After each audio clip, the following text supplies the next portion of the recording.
Talking about live? No. That was all off. Giving up my trade secrets. Let me turn off my ringer. Yeah, now we're live. All right. Yeah, I don't miss him at doing city council meeting for a lot of people. I know, I see that because you wrote that. I was like, wait a minute, is he coming or he's not? I know. Because he ended up saying... My word is my word. My commitment's my commitment. Thank you. Now, what time that meeting starts? 7. 7? Yeah, we should probably be done by then. That's all right. I got somebody taping it for me. Oh, nice. There you go. So do they play it on live TV like they do in Lawrence, on YouTube? And Yeah, so they're not on YouTube yet, which is amazing. It's 2025. They do it on doing cable access. Okay. And then it takes them 2 days to upload it. So there's actually a measure tonight. Nick DeZargo has got a measure tonight to go YouTube from now on. Because if you miss the first 10 minutes on YouTube, the minute the meeting is over, you can go back and watch the first 10 minutes. Mm-hmm. But the way it is now, you got to wait 2 days for them to post it. Yeah, that's so as a news guy, if I miss the live meeting, I have no news. Like if something happened in the first half hour and I missed that, I got to wait 2 days to report news. It's not really news anymore. Okay, okay. Now, is Nick DeZargo the kid that just won, or that's his brother? No, that's his brother. So Nick is the city councilor at large, and his brother Ryan's on the school committee, and they both termed out, and they both ran for each other's jobs, and they both won. Okay. Yeah, I used to coach against him. He coaches for the part the most. That's all Arnie's coach. Oh, that's Ryan. He's a good kid. Yeah. So with Nick, Ryan, yeah. Nick, not so much. But, all right. But Ryan's a good kid. Now with Ryan, yeah, we always, I like his energy. He always busts his balls. And well, the thing with Ryan is that he wears his heart on his sleeve, so he's genuine. You know when he says something, he means it. You ask Nick a question, like just even an abstract question over a coffee and go, what do you think about gas taxes? And he will refuse to answer the question because when I asked him that question one day, he's like, well, you'd have to give me a specific proposal. Like, what's the specific proposal? I'm like, I'm just asking in general. I want to pick your brain. What do you think? Do they work? Do they not work? Are they abused? Well, I don't know. Some people say this. Some people say this. That's not what I'm looking for. There's no microphone here. There's no camera. I'm just asking you. Just asking a question. What do you really think? Yes, Ryan, he'll tell you whatever he thinks off the top of his head. He's just a genuine kid, you know? All right. Well, here we go. I got a few people tuned in. Thank you for tuning in. Make sure you liking, subscribing, and sharing. Yep, I'm going to share too. All right, yeah. You go right into it.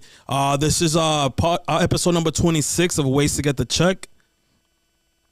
Back. Please send your check to 75 Main Street, North Andover. It's been a long time. I haven't recorded. My last episode was in March, right before I pulled out papers in April. Okay. So I'm a little rusty, but we'll get it going. Yeah, once the campaign started, I really didn't have a lot of time, even though I feel like I should have used this to my strength for the campaign. But we live and learn. I was surprised that you didn't use more because I didn't know a lot about you when you jumped into the campaign. And I was surprised that I didn't see more about your community activism because I learned throughout the campaign, I learned how you coach and you mentor all these kids. Yeah. And I'm like, wow, like if you focused more on that. But I get why you didn't do it. You didn't want to exploit it, right? And I get that too. But most people in politics will exploit it. So that's why I was kind of a little surprised when I learned all that on my own that, like, why doesn't he talk about this more? And I get why, because you're a humble guy, you know? Oh, yeah, no, there's a lot of things. It was fun, I'll tell you that much. And the good thing about it, like, the only thing I won't be doing tomorrow is knocking doors. But besides that, everything I was doing throughout the campaign, right? It's just what I do every day. But, yeah, today... I'm sharing you on Facebook. So I don't know if you're actually on Facebook, but I'm sharing the YouTube. Yeah, we're live on Facebook and on YouTube. Yeah. So how do I find you on Facebook? It should be live right on our page. On your page? On Nelson Rosario, yeah. Okay, on Nelson. Sorry. No, we're good. We're doing on-air production as we're sitting here. Yep. Looks good, though. That's a great studio. Let me see how the audio's sounding, actually. Yep. A little staticky, but it's fine. Oh, there it is. Yep, very good. All right. So, Ways to Get the Check is just a podcast where I bring in different people. It could be entrepreneurs. It could be politicians, all types of people to come in and talk about ways to make money, ways to make a living, and try to inspire the people listening to have different creative ideas. And today we have someone who is a staple in the Merrimack Valley, a journalist, a political guy, a community voice, and someone who had found multiple ways to get the check over the years. I'm talking about Tom Duggan.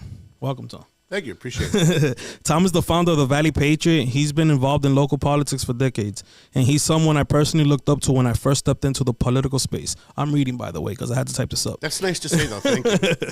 I remember messaging him as a candidate asking, "Hey, Tom, how much does sponsorship cost?" And that's when I realized, yeah, this man has all kinds of ways to get the check.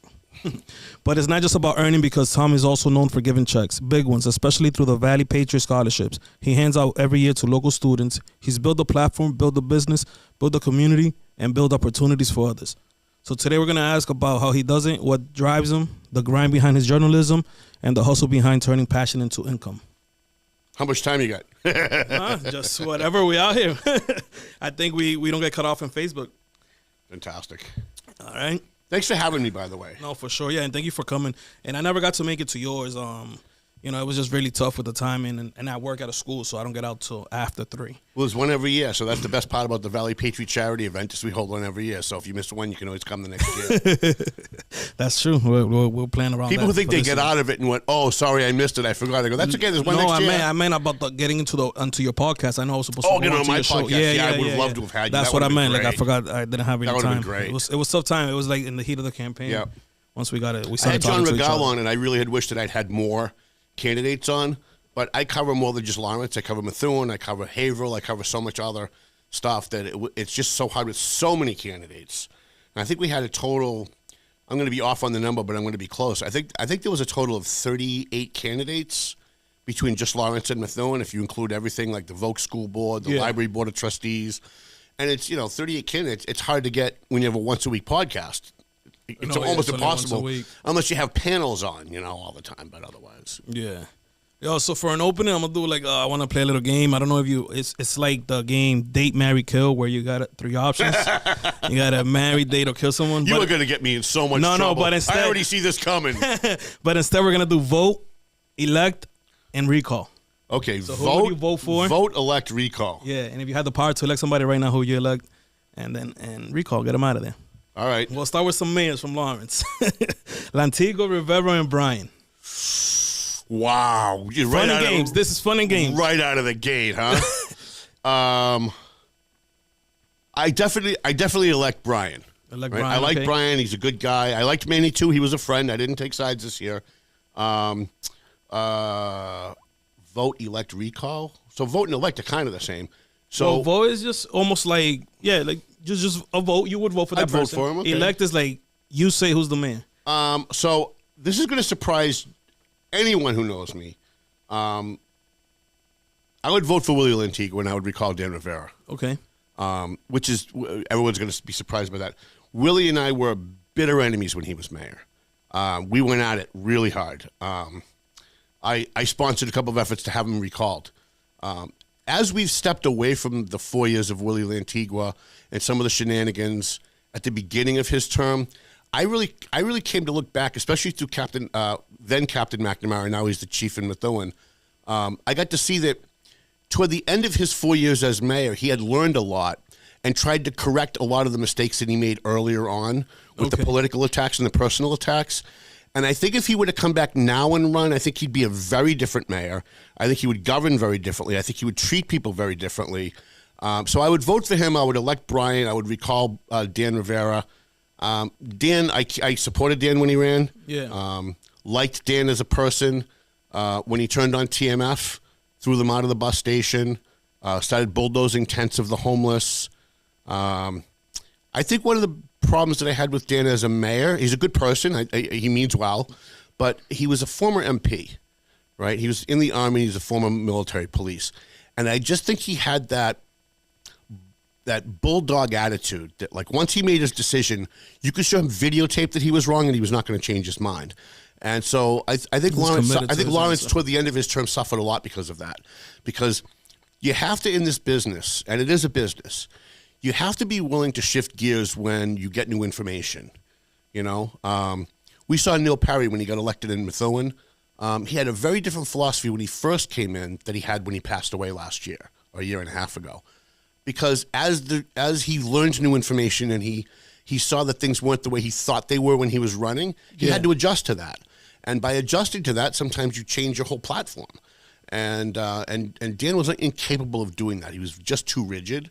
And when we tried to have conversations about why you're throwing TMF out of the bus station, it really, after all the excuses were gone, it really boiled down to having TMF at the bus station feeding the homeless called attention to the fact that we had so many homeless. And that made the city look bad. Therefore, it made him look bad, and he didn't want it. And so it didn't matter that we were feeding people who are hungry now. It didn't matter that we were giving blankets to people who are cold now. Yeah. His philosophy was, you're not solving the homeless problem, so really it's just a Band-Aid, and we're gonna sweep it under the rug, and we're gonna drive them away. And I just think that's just the wrong way to approach government. It's a great way to run business. It's a great way in the military, but it's not the way to run government. Okay. Interesting. For some fun, Methuen. Oh, no. Your ladies. Oh, boy. Yanilda, Jana Pesci, what's her name? Jana Zani Pesci. Yep, and Patricia. Oh, I don't know. You're killing me on that one. I'll stay. I want to marry all three. All right, you could marry all three instead. We'll change the game. I would elect all three of them. All right, perfect. I couldn't recall any. I think they're all great. Now, listen, that could change, right? So I worked on Neil Perry's first campaign. I worked on his first re-election, and then I walked away, right? So it could change. Sometimes people run, they have an idea of what they want to do, they get in, and they see that it's different, or they get treated differently. Or in Neil's case, Neil got in, and it became more important to him to be liked by the insiders than it was to actually perform and do a good job. In his first term, he did a good job, but he got the shit kicked out of him every time he turned around because the people on the inside didn't like what he was doing. Okay. And toward the end of his career, right before he passed away, he just kind of seemed more like he wanted things to be easier, and he wanted to be liked. And so he kind of just started giving in to people. And the city suffered for it, but politically it was a lot easier for him. And so with these three ladies, who knows? They might get in, and she might disappoint us. I don't think she will. Jana Zani's got a pretty good track record, so does Patricia. I think they're going to keep doing what they're doing, but you never know, right? Yeah. I mean, things can always change. There's people that we support, and sometimes it. No, yeah, that's cool. And on the Jana lady, I ended up donating to her campaign when I watched your episode. I was driving back from work, and I liked the way she was speaking and thought, and I actually challenged you a lot of stuff, but in a respectful way, because not everybody has to agree. Right. I like her point of view on a lot of I things. need people who don't agree with me. Yeah. And I need people who can. See, the difference with me is if you're just going to spout platitudes because you heard it on CNN or you heard someone say it at a meeting and you're just going to repeat it, but you've never actually challenged yourself and know why you feel that way, I have no respect for you. But if you could go toe-to-toe with me and we can have a civil disagreement and you know why you feel the way you do and why you disagree, I'm always going to respect that. No, for sure. All right, so let's just get back into it right now with your organ and your background. What first got you into journalism and political work in the Merrimack Valley? So it's one of my favorite stories. So I was a high school senior at Lawrence High School in 1985. Okay. My mom was a school nurse. So she was a school nurse at the time at the Oliver School, and she used to drag me to school committee meetings. And one night, and I used to bring my homework, so I didn't really care what was going on at the meeting. I would kind of sit in the back. And she was always worried that, they were always talking about cutting nurses, so that's why she would go to the meetings. And I would sit in the back. And so one night, there was a fist fight between two school board members, Carol Bannon and Bill Callaghy. Wow. So Carol Bannon, who was all of maybe 5 feet tall, and Bill Callaghy, who was about 400 pounds, she came over the desk, and she tried to clock him. And there was an actual fist fight among school board members at the meeting live on TV while the meeting was going on. So the next day, the front page of the paper was, fight at school committee meeting, all this internal conflict. And at the bottom of that was a little story about how there were 20 people running for city council, but no one was running for school committee. So I thought, as a joke, again, I'm a high school kid, right? I'm just trying to have fun. I was like, you know what? I'm gonna take out papers and run for school committee. And my campaign slogan was, Tom Duggan will bring maturity to the school board. I thought this was hilarious, right? I ended up losing by 11 votes. Wow. So when the election was over, I looked back at all the things that I didn't take seriously, and I thought, wait a minute, if I actually took that serious, if I actually tried, I'd actually be on the school, I'd actually be making a difference to the community now. So I just stayed involved, and I worked on other people's campaigns. I ran for city council. I had a lot of scandals because I was a lot like the individual we were talking about before we went on the air who just kind of shoots from the hip. Yep. I used to just kind of say what I thought, and sometimes that got me into trouble. I ran for city council against George Miller for District F. I lost. I ran for school committee again, and then I ended up winning. All right. And I sat on the school committee for about 3 years. when I left, Dahlia Diaz called me from Rumbo. And she said, you're the only person at that school committee table who was new over the last 15 years. So when I got elected, I replaced a guy named Pete McLaughlin. And so I was the first new board member in 15 years. Everyone else on the board had been sitting there at least 15 years. Wow. So I was asking questions that normal people would ask, but the insiders were afraid to ask. Because I didn't know what the rules of politics were. I didn't know that there were sacred cows that you weren't supposed to talk about, third rail issues. So when I left, Dahlia said, why don't you do like an insiders column? Because you know all the players, you know, you came in, you ruffled a lot of feathers. So I started writing for Dahlia. I wrote for her for a couple of years, maybe 4 or 5 years. And then we had a falling out. And one day I got a packet in the mail, it was about this thick. Somebody from the school system who thought I was still working for Rumbo had made Xerox copies of a bunch of stuff that came across her desk and wanted me to know about it. And it was sign-off sheets of school board members and a superintendent who was taking the school board members out to dinner at 1 Mill Street, which is now Attica. Yep. But back then it was a very high-priced restaurant.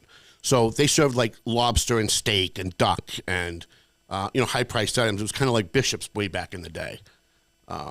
And so what the superintendent was doing was he was taking school board members who were on the finance committee. Those are the people on the school board that sign the bills. Yeah. You know, they're supposed to be like the last stopgap measure for corruption. He was taking them out to 1 Mill Street, and they were eating steak and duck and lobster and alcohol and drinks and he was putting it on the school. The children of Lawrence were paying for it. So I called Dahlia at the time, and I said, listen, I know you're not talking to me. I'm not talking to you. I've got the greatest story in the world. You've got to let me at least do one more story. And then if you want to go back to hating each other later, that's great. And she said no. Okay. So my girlfriend at the time was a lawyer, and I said, I'd love to start my own paper. I don't know if I could make it work, but I've got this one story, and even if we just get this one story out, I'll be happy. So we started the Valley Patriot. We sat down with a couple of investors, and I talked them into writing a check, and we started the Valley Patriot, and we incorporated in October of 2003, and the first paper rolled off the presses in March of 2004. And we've been going strong ever since. We're getting ready to celebrate our 22nd year. So that was that moment that was like, I'm meant to do this. Has there been a moment after that was after you put your first paper out and it was out, you were like, I am meant to do this? Like, no, I think from the beginning, because one of the things I left out of the story was after Dahlia had said no, I went to a guy named Orion Johnson at the Tribune, right? And the Tribune hated me, and they've always hated me because I'm not them, right? I don't fit into the box that they want me to fit into. And I went to a guy named Orion Johnson, and I said, listen, don't tell your bosses that it came from me. But I've got the greatest friggin' story in the world. I've got a superintendent stealing money from children and taking school board members out for steak and duck and lobster because those are the 4 that voted to renew his contract. So this is his payback for them. Yeah. And I've got the proof. I've got all the sign-offs and the signatures and everything. And he took it and he went to his editors and he called me back and he said they're not going to do the story. The superintendent and the school system spend a lot of money in advertising in the Eagle Tribune. Wow. And so they don't want to kill the goose that laid the golden egg. And so between Dahlia and the Tribune, I said to my girlfriend at the time, if we're going to be a 1 newspaper town or a 2 newspaper town, and neither one of them really care about exposing real corruption, then maybe we should be doing it. Maybe we should be starting our own paper. And even if we just have a couple of... Listen, I really believe we were going to do like 3 editions. It was going to fail. And I was going to have to go back to work. Like I was going to have to go back to do Boston radio at the time that I was doing and go back and work full time again. Yeah. And ever since I left radio and started the paper, I've never really had to work another day in my life. Like this has all been fun for me. It's every single edition, through all the stress, the lawsuits, all the other stuff that we've gone through over 22 years. I have not lost 1 minute of sleep, right? I've never had a day of work since then. I absolutely love everything that I'm doing. That's awesome, man. When you said lawsuits and all that was actually part of my next questions. What were the biggest challenges in building your own platform from the ground up? And while you were there? Well, the one thing that we didn't do is we didn't buy someone else's paper and then learn how to do it. So we had to figure it out as we were going. I didn't know how to do layout. I didn't know how, continued to page 4 and how do you make it flow there and making words wrap around a photo. We didn't have, in 2004, remember, we didn't have Twitter, we didn't have Facebook, we didn't have really like any social media platforms. A lot of the technology that we have today didn't exist. So we had to, type on a laptop or a desktop. and then find a way to convert it to a PDF, which today is very easy. It's pushing two buttons. Back then, it was not. Correct. You had to make sure all the fonts you were using and the program you were using to create the paper would convert into PDF, and that Adobe Acrobat would accept those fonts. And if it didn't, the page would come out with all kinds of like gibberish that looked like it was Russian, right? So we had to figure out how to do that. We had to manually. I had to lock myself in my bedroom, which became an office, and figure out how to use PageMaker, which is now InDesign. Right? InDesign is kind of the upgrade of it, and we had to figure that out. And then we also had to figure out like how do we decide what goes into the paper? Like we had to figure all of this out. Like we had nobody to look over our shoulder and say, no, this is the way you should do it. Now I knew from writing for Rumbo how she had done it. I had been a student reporter for the Tribune when I was at Lawrence High School. Okay. So I knew kind of how they did some things. But we had to figure out the mechanics. And then once you produced a paper, now how do you distribute it? Like how do you get it out there? How do you get people to let you put it in their stores? It's a free paper. A lot of people didn't want it. They thought it was like some kind of political slant thing going on. They thought it was some kind of slander machine. So we kind of had to work out all of those bugs. And we did, like, you know, by trial and error, we did everything wrong at the beginning, and we learned by doing everything wrong what not to do. And then as we went forward, we got better at it. No, that's cool. And you can't be afraid to take risks and just go for it. And I'm a type of person. I figured everybody hated me anyway at that point, right? Yeah, they already hated So if you look, if they're all going to hate me anyway, then I might as well just do whatever the hell I want. I've got nothing to lose anymore. Like there's literally nothing. There's nothing more freeing than having nothing to lose or feeling like you have nothing to lose. Because now you're not worried about who you're impressing or who you're disappointing. You just go, you know what, screw everybody. This is what I want to do, so I'm going to do it. If it fails, it fails. No, correct. And just learning from your experience as you go. At what point did it ever become like, did you realize like, wow, this is a real business and not just passion?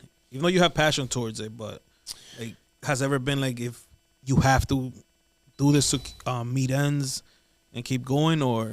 Well, at the very beginning, my girlfriend and I both kicked in $5,000, and then we went to two guys that she knew, she was doing business with, Dr. Chuck Ormsby, who had 3 degrees in aeronautical engineering from MIT. Very smart guy. We had another guy named Ralph Wilbur who owned Graphic Litho in Lawrence in the industrial park. He had a printing company, but he printed like billboards. He didn't print newspaper print. But he understood the print industry.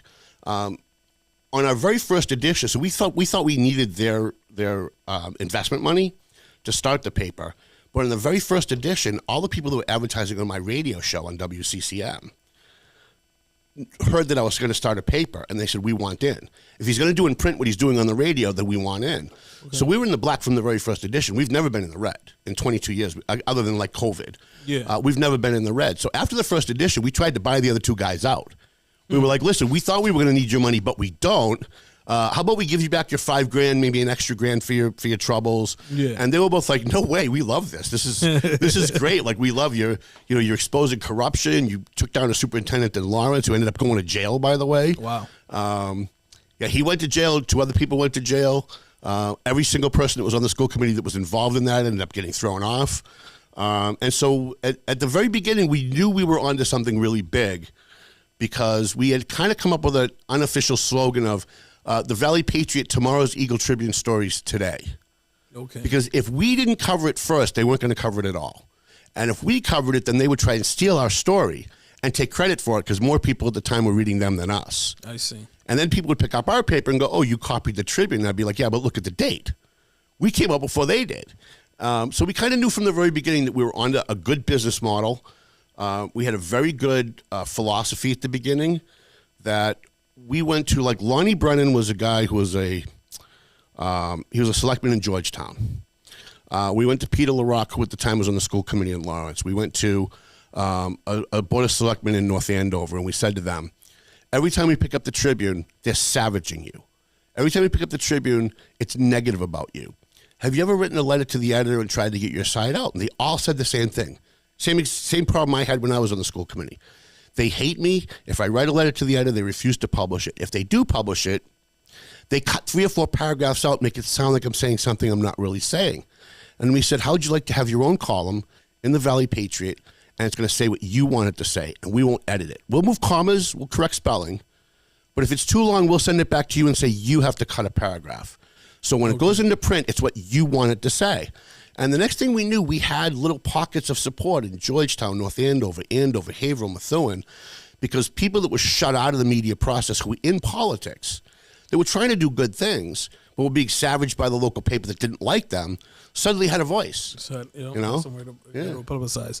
No, I hear that. And so I know it's a long answer to some very short questions. No, you're good. You're good. I like the history of it. So a lot of people do podcasting nowadays, and I see a lot of people start then go away from it. Well, what are different income streams that come from running a local newspaper / media platform? Because I know you do have a podcast show as well. Yes, when I started a podcast, nobody was doing it. Yeah, you're like one of the I've been doing it for now. I think we're going on our 8th or 9th year.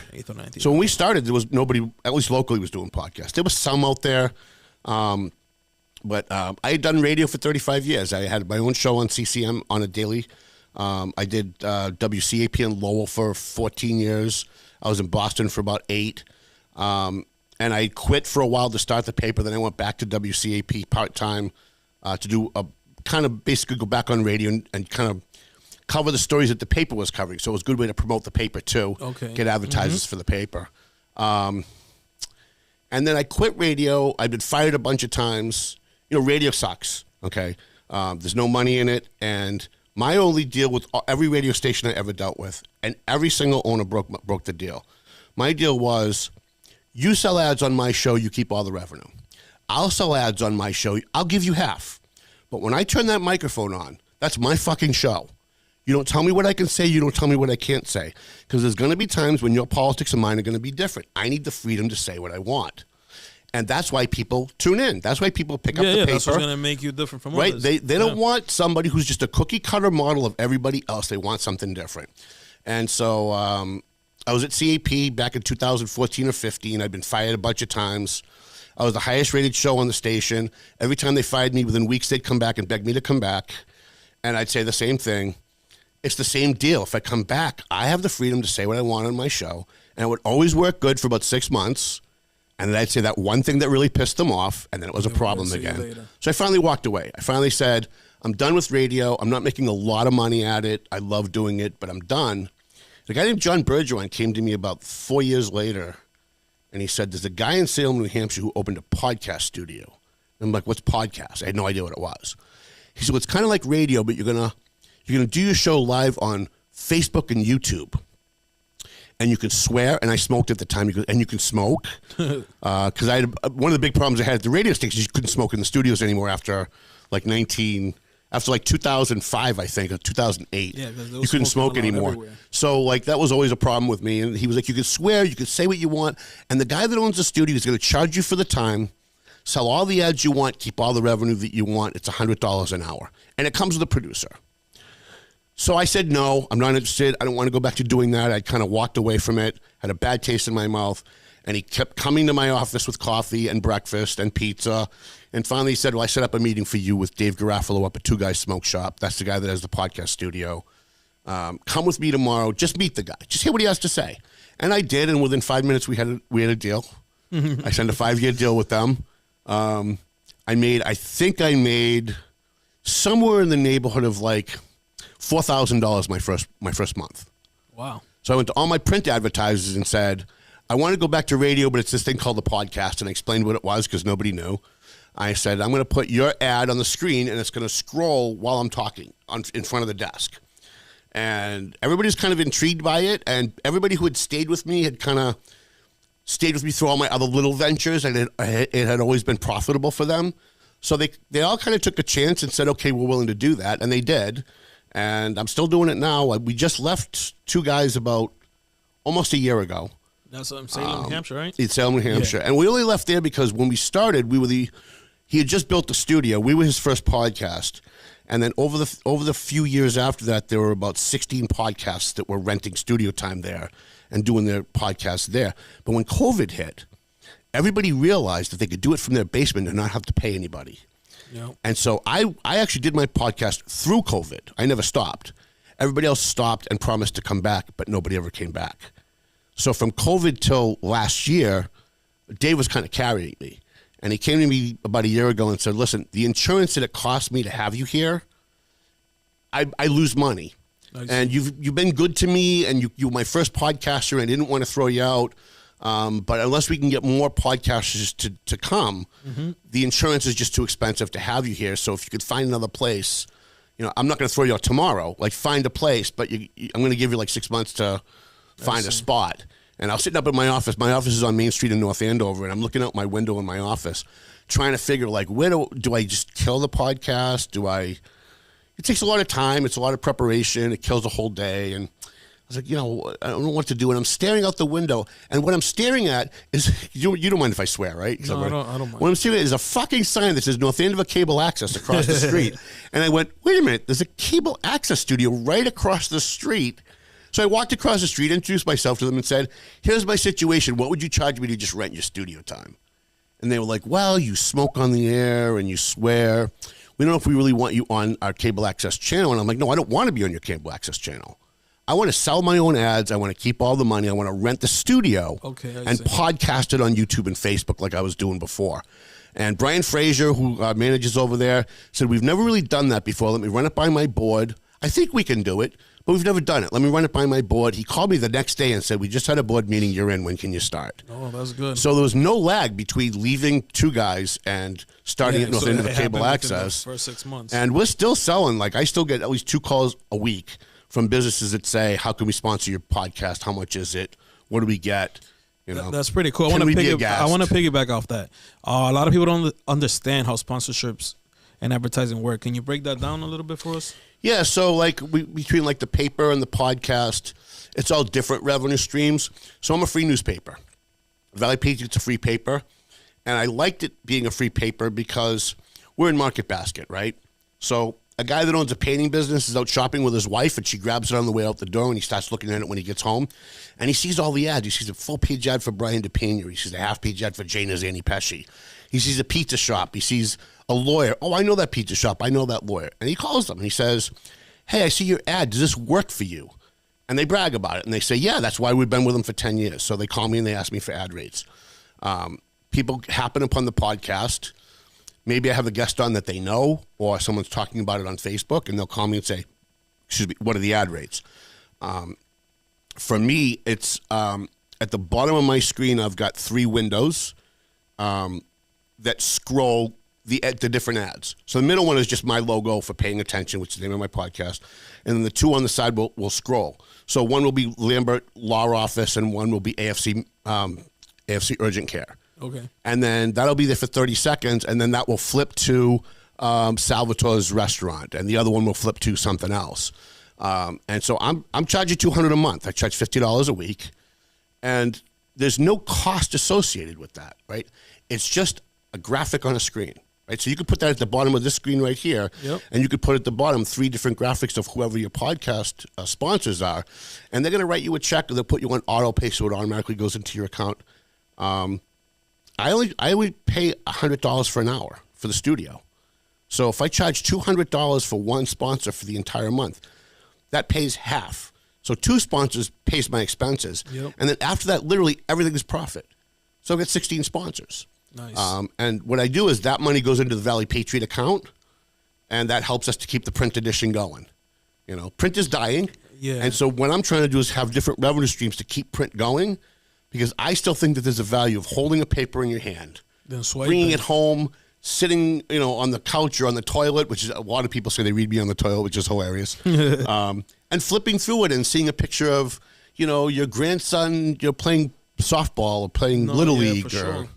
No, yeah, and it's just something about it. Just reading the paper is just different than being on the phone. You're probably locked in more with no distractions. Because if I have my phone open, if I get a message, I'll probably forget to go back to it. Plus, people like to cut out, their grandson playing baseball or their we have on the front page of every paper from the very beginning. We honor a veteran who's alive, and we talk about their service to our community. And one of the most incredible things about the job that I have, one of the things that makes me feel the best about what I do, periodically someone will call me and say, my father was a World War II veteran. You wrote about him back in 2019. He passed away last week. His wake is tomorrow. And we'd like to have a big blow up of that story that you did on the front page of the Valley Patriot. Can we get a hard copy of that? And I'll go over to storage, because we keep at least a bundle of each edition. And I'll also I'll go to CVS and print out the story on a billboard for them, like on a not a billboard, but like a glossy poster board, and give it to them so they can put it up at the wake. So when people are coming in, they see that he was honored while he was alive. We did that on purpose because in 2004, when we started the paper, the only time you ever heard about a veteran is when they had PTSD and they were beating up their girlfriend, or when they were shooting up a mall.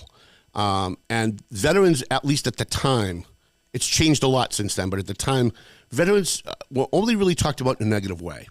And we wanted to find a way to turn that around. And the other thing that always bothered me was my grandfather was a World War II veteran. He served in the Philippines. My father was a Vietnam era veteran. He wasn't in Vietnam, but he was on a ship during Vietnam.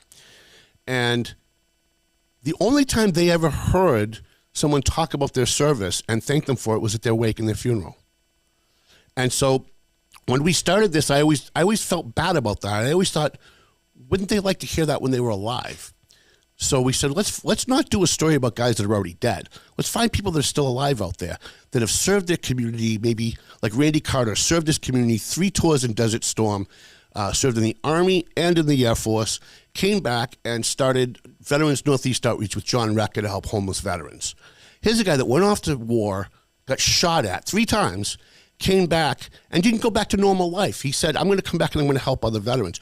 Those are the people we want to honor. For sure. And do it while they're here. Let's not wait until they're dead at their funeral to talk about their service. Let's thank them while they're alive so they can appreciate it.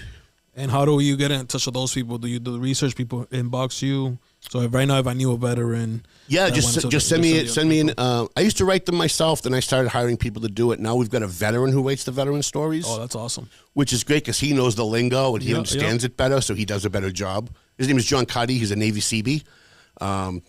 And so someone will nominate. I'll get emails all the time saying, hey, my uncle was in Desert Storm. He was in Iraq. He was in Afghanistan. We'd love it if you wrote about him, and I'll forward the information to John. John will send me his schedule as to when, so I can tell him, well, he's got 5 others he's going to do. So in 6 months, that's when we'll do it. Oh, that's pretty cool. Yeah. That's good to know. Good stuff to know. Let's get into the community work and scholarships. You're known for giving out big scholarships every year. What inspired you to start that? And what is it exactly? There's no short story in anything that you're going to ask me, right? No, I know. That's fine. Let's get it. We started the Valley Patriot in 2004. And at our 5th anniversary, we wanted to do like a party. We wanted to pull together, like our drivers didn't know our riders because our riders would work at home and email their stories in. The drivers didn't know them. The advertisers didn't know the riders. The advertisers didn't know the delivery people. And we thought, it's our 5th anniversary. Let's have a party, kind of bring everybody together. Let everybody meet. But I had a girlfriend nobody liked. So we put together a planning committee and everybody quit because they didn't want to deal with her. So she and I broke up right before the 8th anniversary of the Valley Patriot. So that was right around 2011.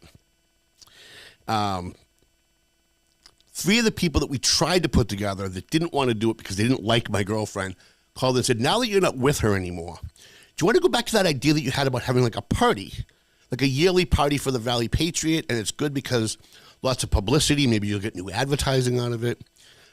So we booked I was still doing radio at the time. I was at WCAP. And we booked the VFW in North Andover. We got Keith Watt going to bring coffee and donuts.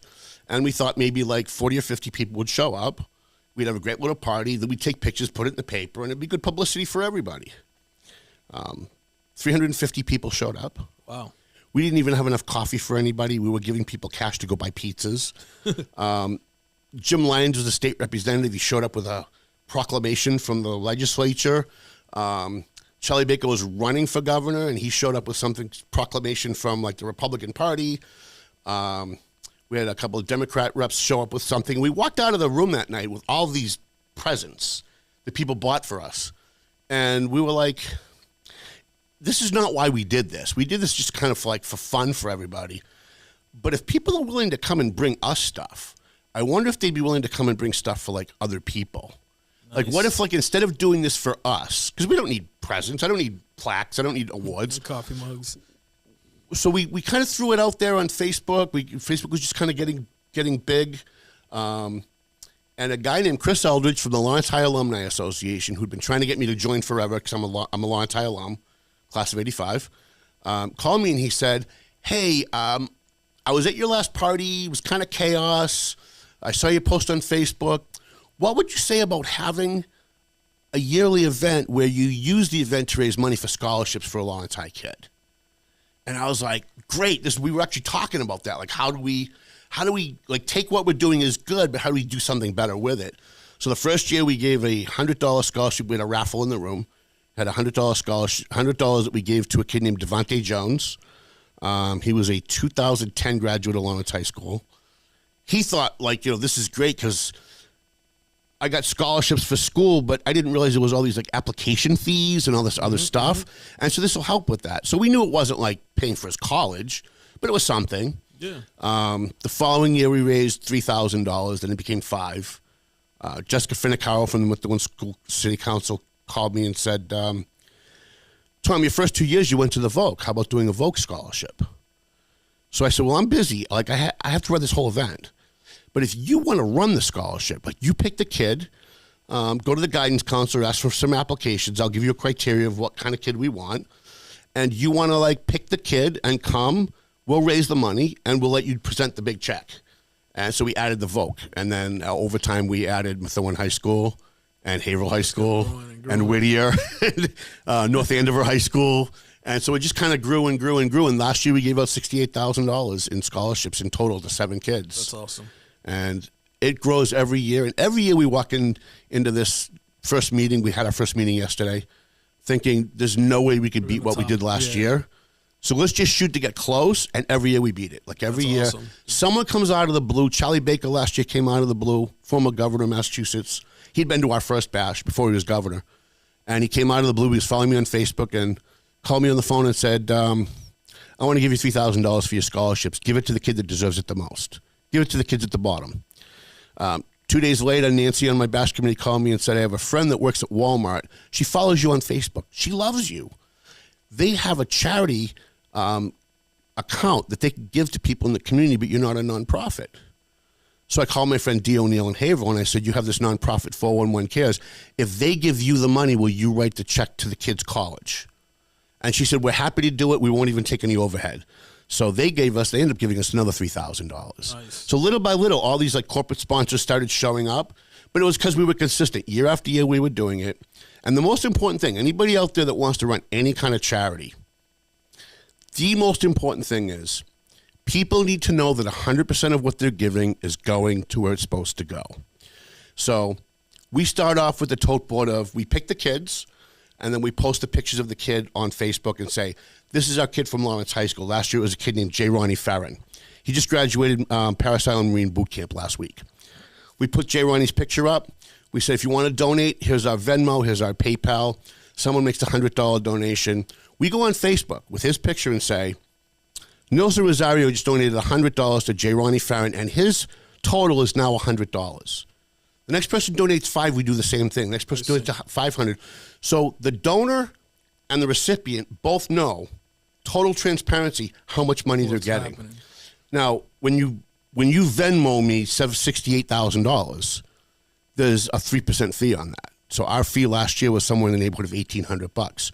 We just used door money, right? We charge $50 a head to come into the event, and we use that money to pay the PayPal fees, right? Yeah. And any expenses that we have will either come from the raffles. So the student gets exactly what we want to make sure. One of the biggest problems, so many people say to me, I really wanted to give to the Haiti Relief Fund. I really wanted to give to the Hurricane Fund in Louisiana. But you know the money's not going to go where it needs to go. I don't want to give $500 and 3 years from now there's a big expose that they're not getting the money. Mm-hmm. And so when we started doing this, I had to come up with a way to make sure that no matter what, if you give 100, the kid gets 100. And we figure out a different revenue stream if we have to. If I have to kick money in out of our pocket, if we have to go to our advertisers and say, hey, do you mind if I go up on your price for a month just to help us cover this cost? That's what we're going to do, because if people know the money's going to go where it's going to go, well, I'll tell you what's happened. People who fucking hate me show up at my bash.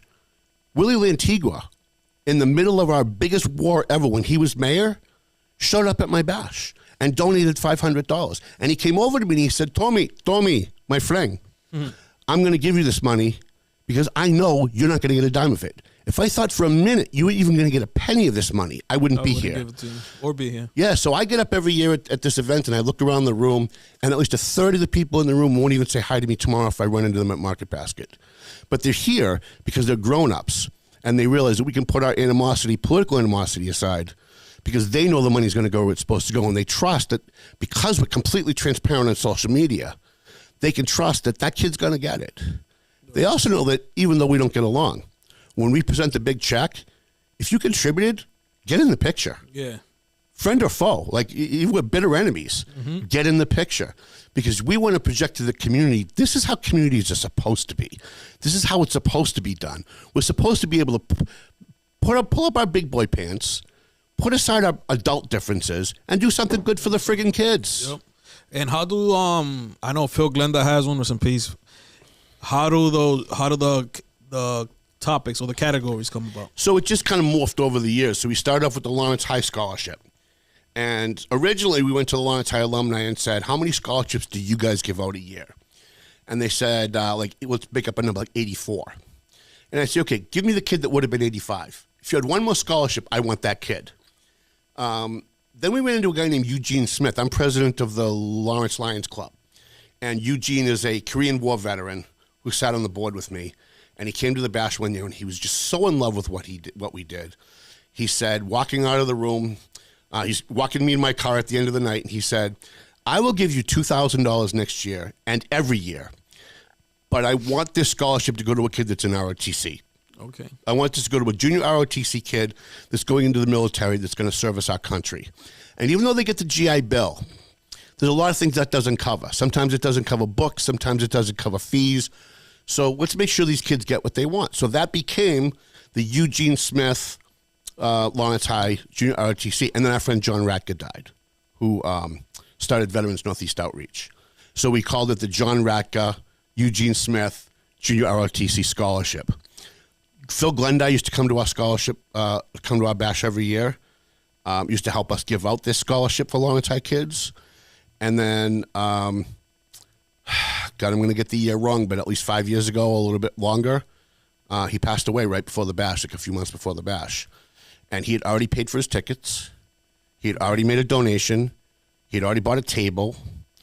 We had already worked out like who's going to hold the check and who's going to make the announcement. Everything was set. And he passed away, and I was so distraught. I was just kind of like, here was a guy that gave his life to special needs kids, ran the Special Olympics at the stadium every single year, really dedicated his life to kids in need, and what a great loss. And we already had the Lawrence High Scholarship named after two other people. So one of my board members said, well, why don't you make it like a special needs scholarship and don't make it school specific? So if you get a kid in North Andover that's got special needs that qualifies to go to college and is going to go to college, give it to that kid. If you get a kid in Methuen that's going into, a special needs field to help special needs kids, then give it to that kid. And so that's how that scholarship came about. Dan Cody, the tow truck guy, he got killed in a drunk driving accident. His best friend showed up at my office the day of the funeral with a check. The guy's name is Al Valou from Haverhill. Showed up with a check for $1,000, and he said, I know your bash is in 2 weeks, and I know it's not a lot of time to raise money, so I want to give you a check for $1,000, and I want this scholarship to go every year because my hope is that when his oldest kid graduates high school, there'll be enough money in that fund to help him pay for college. And wouldn't it be great if his son got this scholarship like 5 or 6 years from now? And we did. We ended up giving to his. So every scholarship kind of morphed into, as we went along, somebody wanted to add something. And we've had some scholarships we've gotten rid of, stuff that just didn't work. And sometimes you're not raising money for something, so you're not really honoring somebody. If you have a scholarship named after someone, you've only raised $500. It's kind of a slap in the face almost. Mm-hmm. So we've kind of merged them together, and so it's all kind of. With me, everything is trial and error. Like, nobody ever taught me how to do anything. I always had to do it myself. Just go out and do it. No, I hear you. And I asked about Mr. G because I used to help him with the Special Olympics. He actually gave me a plaque for 8 years of service with him. Wow. So that's pretty cool getting that, and that just shows the person he is. We used to just go do that every Monday night. You have never seen a more happy human being than seeing Phil Glendie at the Special Olympics helping those kids. Yep. Whether it was just helping them get up when they fell, or whether it was just giving them an attaboy when they finished the race. I mean, I've got some great pictures of him. The godliness on his face, the happiness on his face helping these kids it had such an impact on me. I mean, he was such a great guy. I think about his station wagon. He's just everybody was in there. Yep. So advice and hustle, bro, before we wrap it up. What advice would you give to someone who wants to build their own media platform? Because everything you're doing is pretty much media. Yeah, it really is. Well, I don't know if I have any specific advice because everything's so individualized today. I would say, whatever you do, we failed at a lot of things. Right? We failed at a lot of things along the way. You got to keep doing it, and you have to be willing to change. You have to be willing to morph and adapt to what the need is. So, I know that there are people. There's a couple of guys that I know that do like a baseball card podcast. They talk about baseball cards, baseball, football, collector cards. That's something that was really big when we were kids. So when I was a kid, you're a lot younger than me. It's not really all that big anymore. So now they've kind of morphed that, and they talk a little bit about collector cards and rookie cards, but now they also talk about sports, right? So now they spend some time talking about collector cards and some time talking about sports. And I would say, morph. If you go back and you look over the 8 years or so of my podcast, I've had a bunch of different co-hosts. At one point, I had a news desk. So the beginning of my podcast would be 2 news people that I hired who sat there and read news, like the news of the day, and then I would talk about it. It worked for about a year, and then it stopped working, so we did something else. Okay. I guess my only advice is don't be so rigid in what you thought it was going to be, and be willing to change. Be willing to take other people's ideas. Be willing to try new things. I don't believe in failure. There are always going to be times when you're going to fail, but as long as you keep going and you keep trying, you keep morphing, you're going to succeed. If you love what you do, but you've got to love it, because there were times when I was eating macaroni and cheese every night. Yeah. The paper was paid for, the bills were paid for, but I wasn't making any money. But I knew that I would. I knew as time went on, I knew that this was going to be successful because what we were doing was unique. Here's the other thing: don't copy anybody. Don't look at we didn't take a paper, buy a paper, and then learn how to do it. We started from scratch. So our very first corporate meeting, we sat around with all these newspapers, the Tribune and the Lowell Sun and the Herald and the Globe, and we were circling things that we liked and crossing things out that we didn't. And we spent about 3 days trying to figure out how do we design a paper. And after about 3 days, we all realized, let's just take all this shit and throw it on the floor and not do any of it. Let's just do our thing. Forget what they're doing. Why should we copy what they're doing and try and make it better? Or look at what they're not doing, or look at what they're doing wrong and try not to do it. Let's just do our totally own thing, our own unique thing. And that's why when you pick up the physical copy of the Valley Patriot, it's very different from any other paper that you're going to look at. Almost every other paper has the same kind of feel and style of other newspapers, and we don't. In fact, our first year and a half, we looked like a high school newsletter. Because we were just making it up as we were going along. We weren't following anybody else's model, and through doing that wrong and making it look, and it looks stupid sometimes. If you go back to 2004, 5, and 6, it looked like a high school newspaper, and it looked like shit. But from doing it wrong and getting people's feedback and being willing to change, being willing to morph, and getting rid of what we thought in our head it should be, and just looking at what's the reality, that's what made it successful. And you see the growth in it too. So that's kind of the beauty of it too. You see the growth and everything. A lot of trial and error myself. So everything you're saying, I can relate to.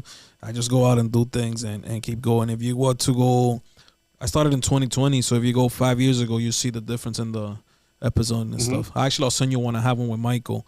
He came to my house. This was actually during COVID. We just went out there and we did an episode. It is what it is.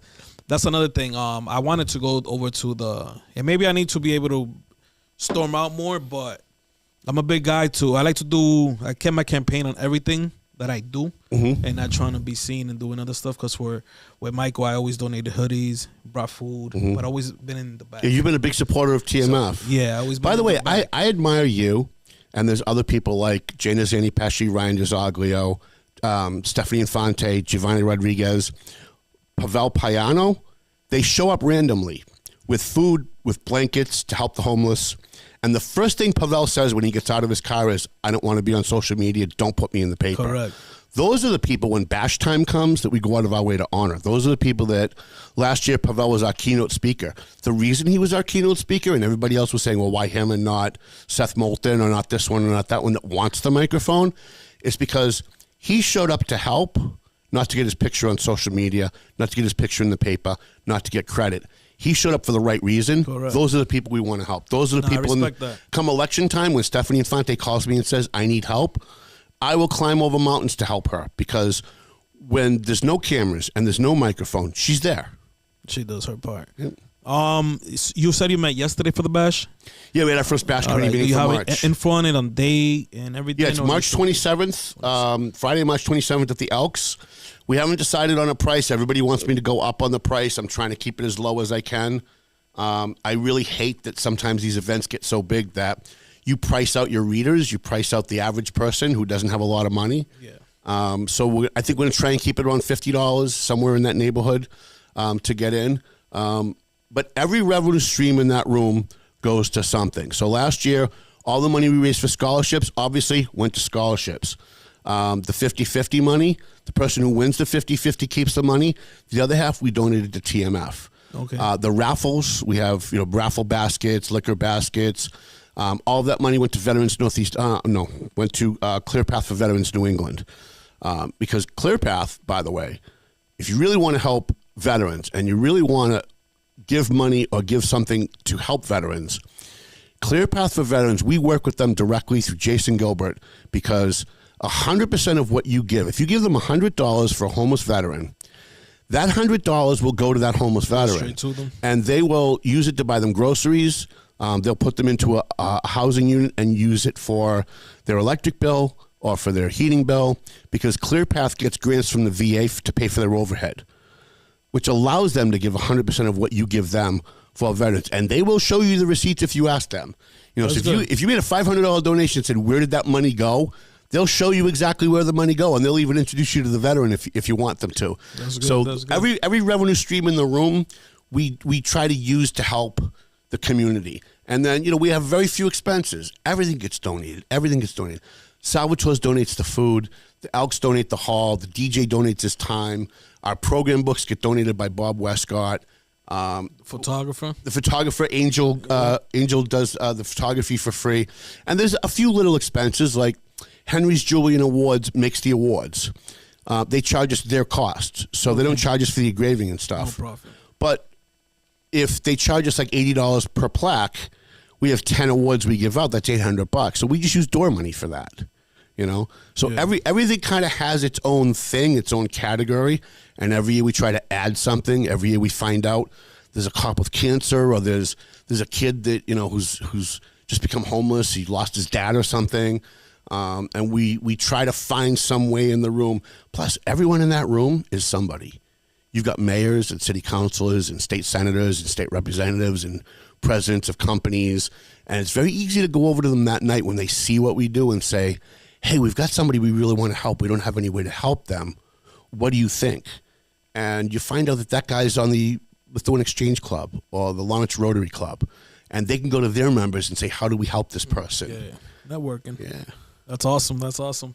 Well, no, ready to wrap up. If there's anything else you want to get out there, and I'm looking forward to going in your show, getting interviewed.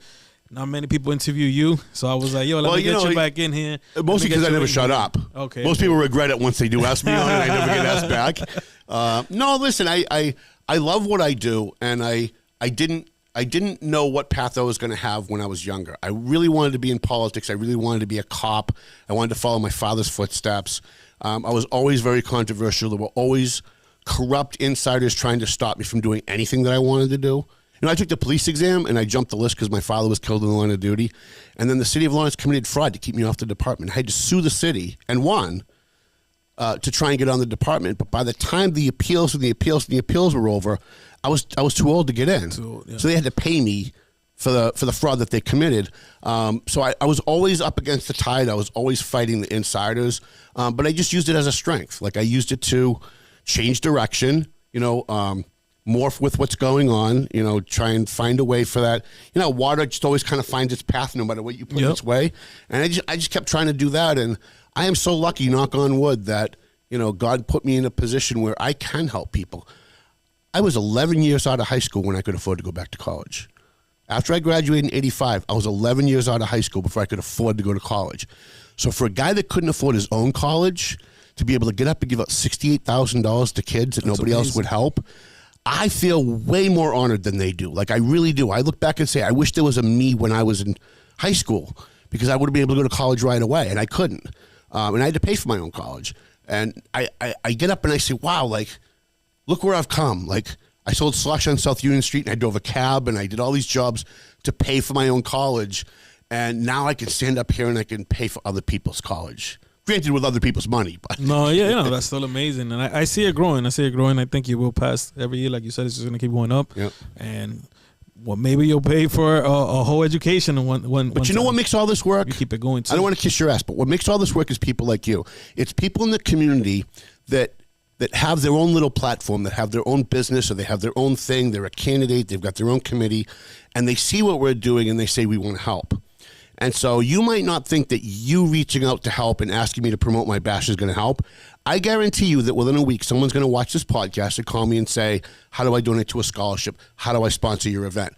Now, if there's 100 of you out there doing that are pushing us social media, that are trying to help us pick a kid for the scholarship, or to get a sponsorship or whatever, then that's how... This doesn't work if it's just me. If it's just me and my girlfriend, it doesn't work, right? It's the community embracing and saying, this is worth doing. And it's because of the support of the community that we're able to do it. So to all the people out there that support us, I could spend another hour naming them all. We can't do it alone. We do it with all the people that pitch in. It's community work. To end it, you think breaking up with your girlfriend at that time, it was more of a celebration that she was gone? That got it going? Or well, it took me 5 years to get over it. Okay. So I raised her kids. So when I moved in with her, they were 3 and 5. When I moved out, they were like 14 and 16. All right. So I didn't just lose a girlfriend. I kind of lost a family. And I was wrecked about it for a really long time. So throwing myself into doing this kind of helped me with that. All right. And then I had a girlfriend, when we had a new girlfriend when we started the bash. And yeah, like not having her, she was an impediment, right? Because she was a good person and I loved her, but she did not work well with others. And, she wanted to control everything. And I wanted a committee. I wanted consensus. I wanted to bring people in. And so once she was gone, my friend Mike Sweetie called me, and a couple of other people like John Racker, Randy Carter called me and said, hey, let's revisit this idea. Chris Eldridge from the Lawrence High alumni. Let's revisit this. Like, let's try this. And, going back to giving people advice, know that you can't do something now doesn't mean you'll never be able to do it, right?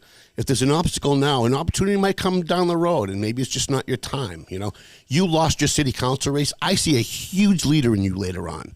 And the fact that you and someone like Alejandro Baez and Methuen didn't win this year, that might be God or the universe, whatever you want to call it, giving you armor and telling you need a little bit more experience and a little bit more knowledge, so that when you do get that leadership position, you're going to be so much better at it. Correct. I hear that. I respect that too.